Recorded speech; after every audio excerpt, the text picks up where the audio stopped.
Lição 10. A nova aliança. Verso para memorizar. Eis aí vem dias, diz o Senhor, em que firmarei nova aliança com a casa de Israel e com a casa de Judá. Jeremias 31, 31. Sábado, 29 de maio. Uma caricatura em uma revista de anos atrás mostrava um homem de negócios em um escritório diante de um grupo de executivos. Eles seguravam a caixa de detergente, mostrando-a àqueles homens e mulheres. Orgulhosamente, ele apontou para a palavra novo, em grandes letras vermelhas na caixa, dando a entender que o produto era novo. O executivo então disse: "É o novo na caixa que é novo." Em outras palavras, o que havia mudado, o que era novo, era simplesmente a palavra novo na caixa. Todo o restante era o mesmo. Em certo sentido, pode-se dizer que a nova aliança é assim. O fundamento da aliança, a esperança fundamental que ela tem para nós, as condições fundamentais dessa nova aliança são as mesmas encontradas na antiga. Sempre foi uma aliança de graça e misericórdia de Deus, com base em um amor que transcende as fraquezas e derrotas humanas. Resumo da semana. Quais semelhanças e paralelos existem entre a antiga aliança e a nova? Qual é a função da lei na aliança? Com quem foram feitas as alianças? O que o livro de Hebreus quer dizer com a expressão superior aliança? Que relação existe entre a aliança e o santuário celestial?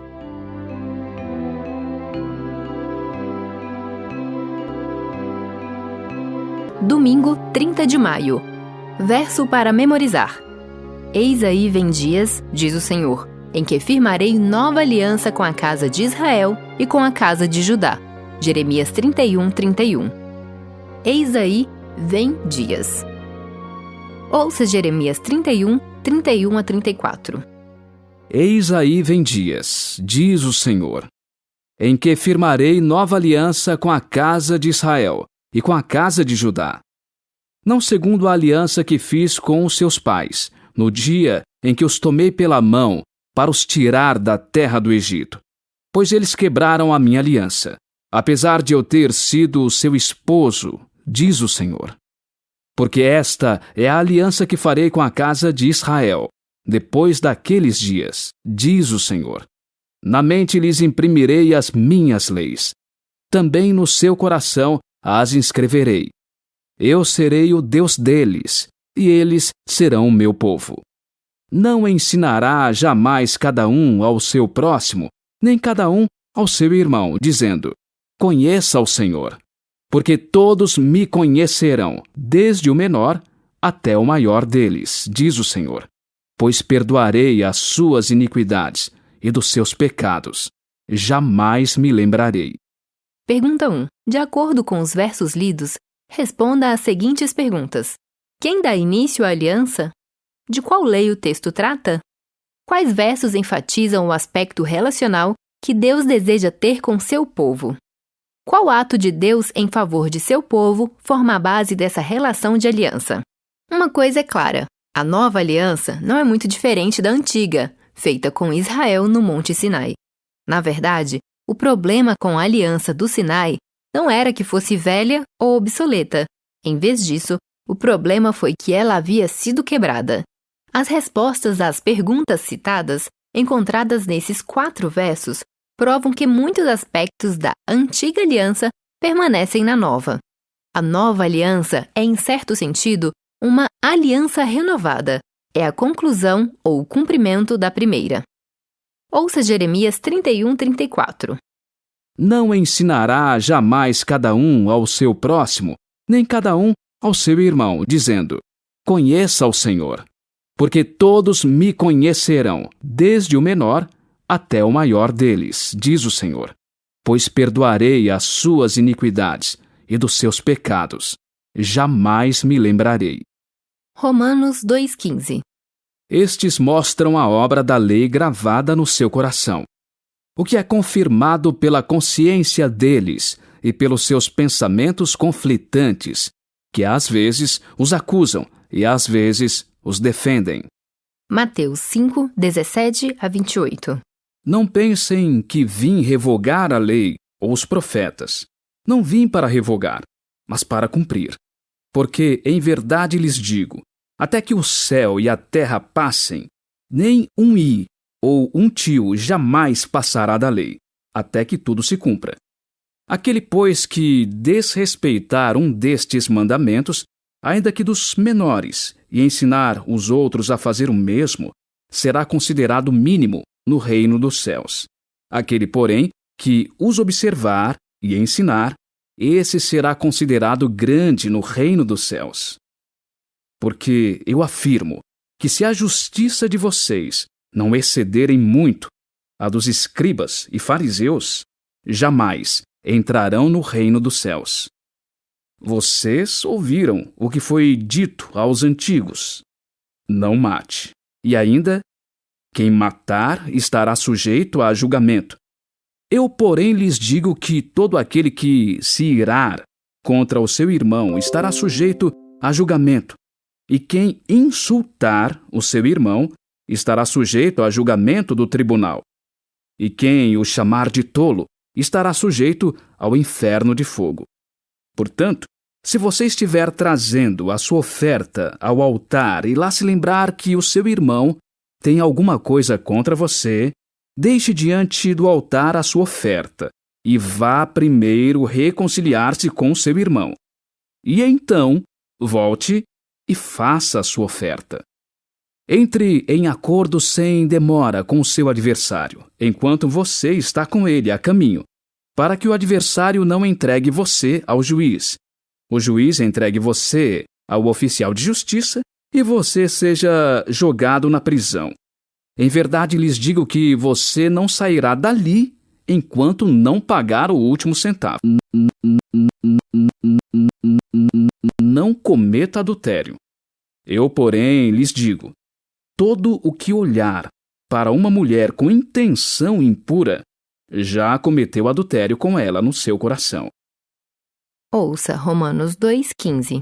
Estes mostram a obra da lei gravada no seu coração, o que é confirmado pela consciência deles e pelos seus pensamentos conflitantes, que às vezes os acusam e às vezes os defendem. Pergunta 2. Atente-se na última parte de Jeremias 31:34, em que o Senhor declarou que perdoaria a iniquidade e o pecado de seu povo. Embora ele tivesse dito que escreveria a lei em nosso coração e a colocaria dentro de nós, ele ainda enfatizou que perdoaria nossos pecados e iniquidades, que são transgressões da lei escrita em nosso coração. Existe alguma contradição entre essas ideias? O que significa, como Romanos 2,15 apresenta, ter a lei escrita no coração? Ao analisar os versos de hoje, como você poderia usá-los para responder ao argumento de que, de alguma forma, os 10 mandamentos, ou especificamente o sábado, foram então anulados sob a nova aliança? Existe algo nesses textos que enfatiza isso? Como poderíamos usá-los para provar a perpetuidade da lei? 31 de maio. Verso para memorizar. Eis aí vem dias, diz o Senhor, em que firmarei nova aliança com a casa de Israel e com a casa de Judá. Jeremias 31:31. Obra no coração. Quando o reino do sul, Judá, estava próximo do fim e o povo estava sendo levado para o cativeiro babilônico, Deus anunciou por meio de Jeremias a nova aliança. É a primeira vez que essa noção aparece na sequência do texto bíblico. No entanto, quando o reino das 10 tribos do norte, Israel, estava prestes a ser destruído, cerca de 150 anos antes do tempo de Jeremias, a ideia de outra aliança foi mencionada também, e dessa vez por Oséias. Ouça Oséias 2, 18-20. Naquele dia farei a favor dela uma aliança com os animais selvagens, com as aves do céu e com os animais que rastejam sobre a terra. Tirarei da terra o arco, a espada e a guerra, e farei com que o meu povo repouse em segurança. Farei de você a minha esposa para sempre. Farei de você a minha esposa em justiça, em juízo, em bondade e em misericórdia. Farei de você a minha esposa em fidelidade, e você conhecerá o Senhor. Jeremias 31, 31-34. Eis aí vem dias, diz o Senhor, em que firmarei nova aliança com a casa de Israel e com a casa de Judá. Não segundo a aliança que fiz com seus pais no dia em que os tomei pela mão para os tirar da terra do Egito, pois eles quebraram a minha aliança, apesar de eu ter sido seu esposo, diz o Senhor. Porque esta é a aliança que farei com a casa de Israel, depois daqueles dias, diz o Senhor. Na mente lhes imprimirei as minhas leis, também no seu coração as inscreverei, e eu serei o Deus deles, e eles serão o meu povo. Não ensinará jamais cada um ao seu próximo, nem cada um ao seu irmão, dizendo: conheça o Senhor, porque todos me conhecerão, desde o menor até o maior deles, diz o Senhor.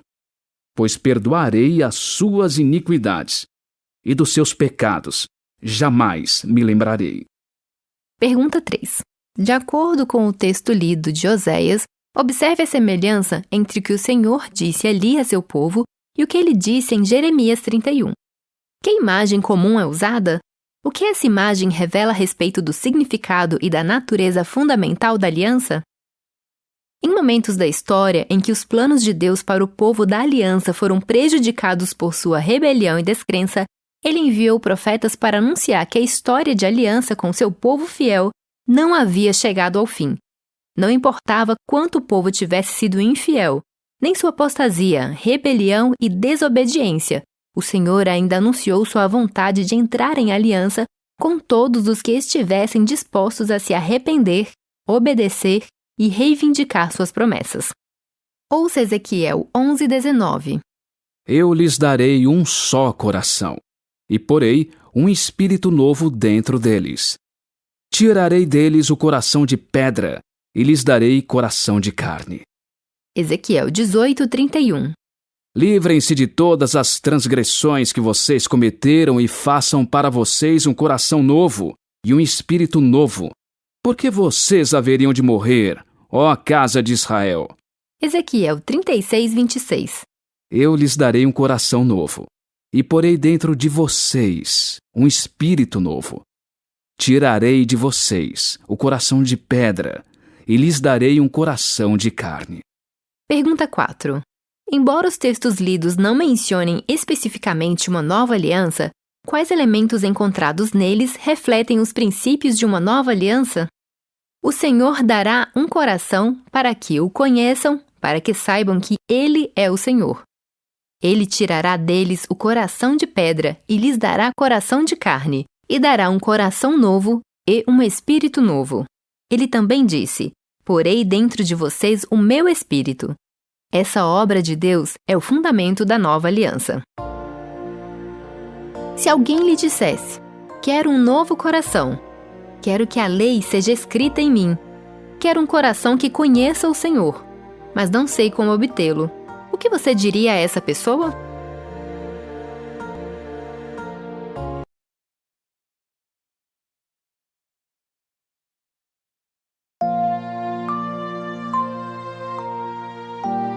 Terça, 1º de junho. Verso para memorizar. Eis aí vem dias, diz o Senhor, em que firmarei nova aliança com a casa de Israel e com a casa de Judá. Jeremias 31:31. A antiga e a nova aliança. Aos estrangeiros que se chegam ao Senhor, para o servirem e para amarem o nome do Senhor, sendo deste modo servos seus, sim, todos os que guardam o sábado, não profanando, e abraçam a minha aliança, também os levarei ao meu santo monte, e os alegrarei na minha casa de oração. Os seus holocaustos e os seus sacrifícios serão aceitos no meu altar, porque a minha casa será chamada casa de oração para todos os povos. Jeremias afirmou que a nova aliança devia ser feita com a casa de Israel. Isso significa, então, que somente a descendência literal de Abraão, os judeus de sangue e nascimento, deviam receber as promessas da aliança? Não, não acontecia assim nem mesmo nos tempos do Antigo Testamento. A nação hebraica, como um todo, tinha recebido as promessas da aliança. No entanto, os outros povos não estavam excluídos. Ao contrário, judeus e gentios foram convidados a participar das promessas, mas eles tinham que concordar e entrar naquela aliança. Hoje não é diferente. Ouça Isaías 56, 6 e 7. Aos estrangeiros que se aproximam do Senhor, para o servir e para amar o nome do Senhor, sendo deste modo servos deles, sim, todos os que guardam o sábado, não o profanando, e abraçam a minha aliança, também os levarei ao meu santo monte e lhes darei alegria na minha casa de oração. Os seus holocaustos e os seus sacrifícios serão aceitos no meu altar, porque a minha casa será chamada a casa de oração para todos os povos. Pergunta 5. De acordo com o texto lido, quais condições eram colocadas aos que desejavam servir ao Senhor? Existe diferença entre o que Deus pediu a eles e o que Ele pede de nós hoje? Embora a nova aliança seja chamada de superior, não há diferença nos fundamentos da antiga e da nova aliança. É o mesmo Deus que oferece salvação do mesmo modo, pela graça. É o mesmo que busca um povo que, pela fé, reivindique suas promessas de perdão. O mesmo que busca escrever a lei no coração dos que lhe obedecem em uma relação de fé, sejam judeus ou gentios. No Novo Testamento, quando os judeus aceitavam a eleição da graça, recebiam Jesus Cristo e seu Evangelho. Por algum tempo, eles foram o coração da igreja, um remanescente segundo a eleição da graça, em contraste com os que foram endurecidos. Ao mesmo tempo, os gentios, que anteriormente não criam, aceitaram o Evangelho e foram enxertados no verdadeiro povo de Deus, não importando o povo nem a etnia a que pertenciam. Portanto, os gentios, que naquele tempo estavam sem Cristo, separados da comunidade de Israel e estranhos às alianças da promessa, foram aproximados no sangue de Cristo. Jesus está mediando a nova aliança para todos os que creem, independentemente da nacionalidade ou etnia.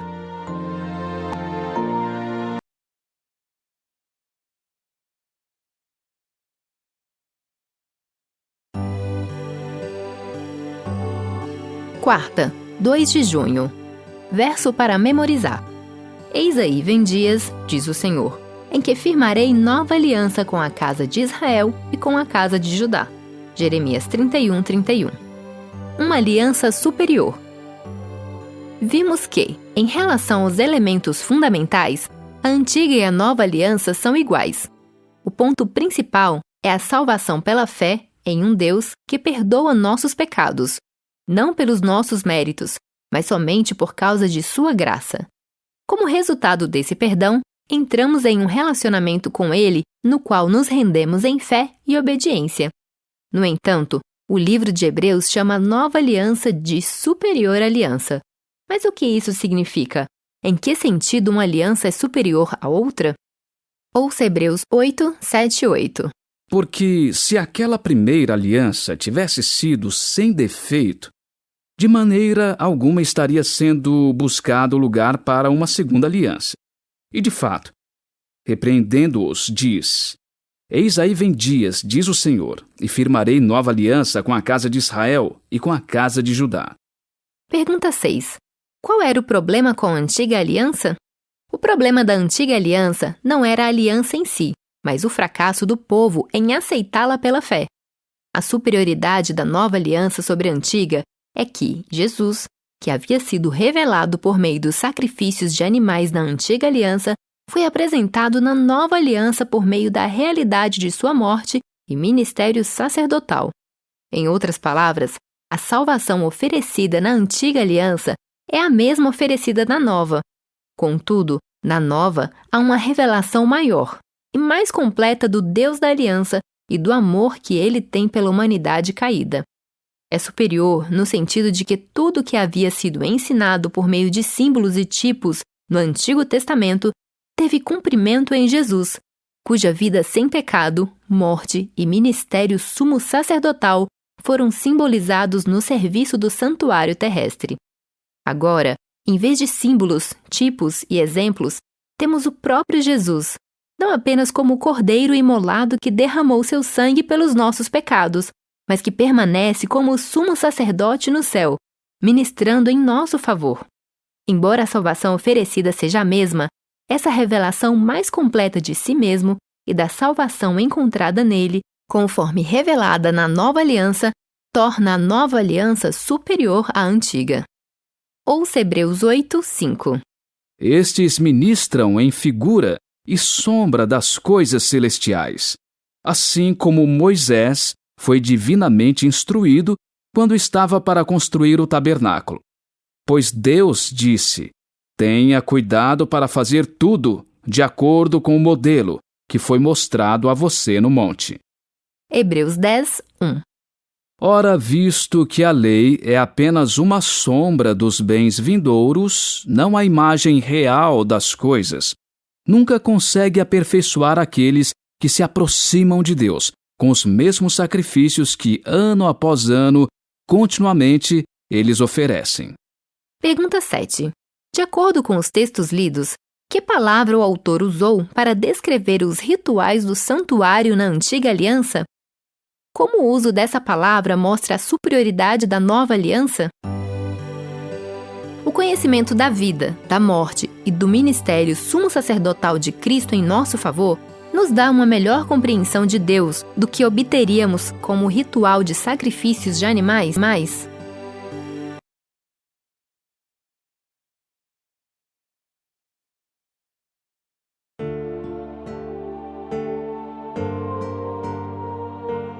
Quinta, 3 de junho, verso para memorizar.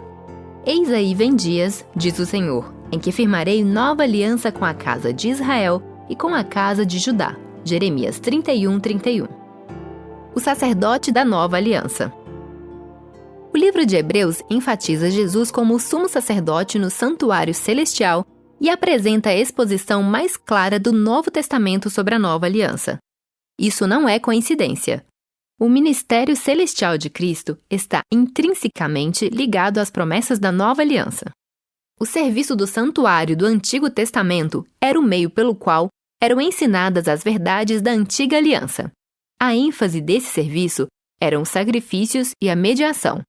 Os animais eram mortos, e seu sangue era usado pelos sacerdotes para fazer expiação. Todos esses eram símbolos da salvação encontrada em Jesus. Não havia salvação neles nem por meio deles. Ouça Hebreus 10, 4. Porque é impossível que o sangue de touros e de bodes remova pecados. Pergunta 8. De acordo com o texto lido, por que não havia salvação na morte desses animais? Por que a morte de um animal não é suficiente para trazer salvação? Todos esses sacrifícios e a mediação sacerdotal que os acompanhava se cumpriram em Cristo. Jesus se tornou o sacrifício do qual provém o sangue da nova aliança.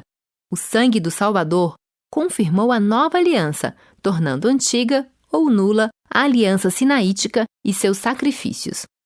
O verdadeiro sacrifício havia sido feito, de uma vez por todas. Depois que Cristo morreu, não havia mais a necessidade de que animais fossem mortos. Os serviços do santuário terrestre haviam cumprido sua função. Ouça Mateus 27, 51. Eis que o véu do santuário se rasgou em duas partes, de alto a baixo.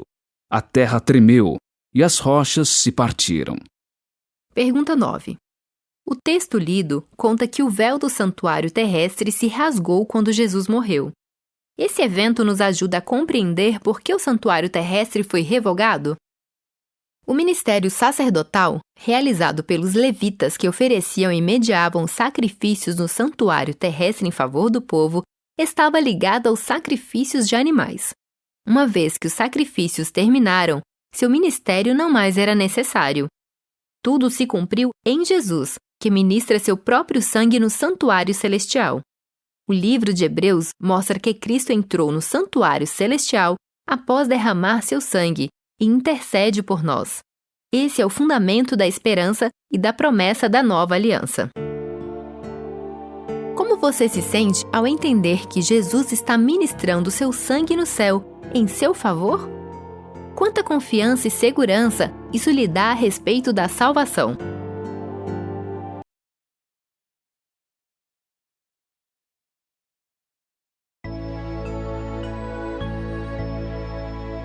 Sexta, 4 de junho. Verso para memorizar. Eis aí vem dias, diz o Senhor, em que firmarei nova aliança com a casa de Israel e com a casa de Judá. Jeremias 31, 31. Estudo adicional. Em O Desejado de Todas as Nações, lemos, abre aspas, participando com os discípulos do pão e do vinho, Cristo se comprometeu com eles, como seu Redentor.